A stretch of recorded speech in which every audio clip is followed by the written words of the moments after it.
யாழ்ப்பாணம் செம்மணி இந்து மயானத்திற்கு காவல்துறை பாதுகாப்புடன் அபிவிருத்தி குழு உறுப்பினர்கள் கண்காணிக்கவும் நீதிமன்றம் அனுமதித்துள்ளது. செம்மணி இந்து மயானத்தில் அகழ்ந்தெடுக்கப்பட்ட மனித எலும்புகள் மற்றும் எச்சங்கள் குறித்த நீதிமன்ற கலந்தாய்வு இன்று யாழ்ப்பாண நீதிமன்றத்தில் நடைபெற்றது. மேலதிக நீதிமன்ற விசாரணைகள் தொடரவுள்ள நிலையில் முறைப்பாட்டாளரின் கோரிக்கையை ஏற்று இந்த அனுமதி வழங்கப்பட்டுள்ளது. இன்றைய தினம் செம்மணியிலே சிந்துபாத்தி இந்து மயானத்தில் அகழ்வின் பொழுது கண்டுபிடிக்கப்பட்ட மனித எலும்புகள் மற்றும் எலும்பு பாகங்கள் தொடர்பான வழக்கினுடைய கலந்தாய்வு மரியாதைக்குரிய யாழ்ப்பாணம் நீதிமன்ற நீதவான் அவர்களின் ஏற்பாட்டில் நடைபெற்றது.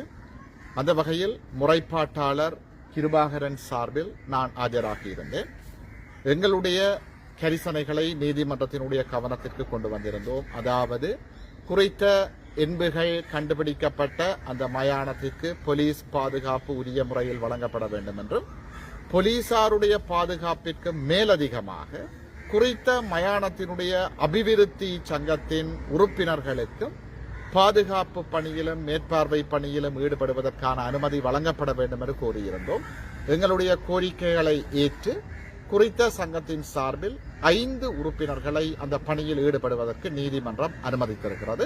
வழக்கு விசாரணைகள் தொடர்ந்து நடைபெறுகிறது. எங்களை பொறுத்தவரையில் இது பாதிக்கப்பட்ட தமிழ் மக்களினுடைய நீதி கோருகின்ற விவகாரத்தோடு தொடர்புபட்ட ஒரு விடயமாகத்தான் நாங்கள் பார்க்கின்றோம். ஏனைய விடயங்களுக்கு காலம் பதில் சொல்லும். நன்றி.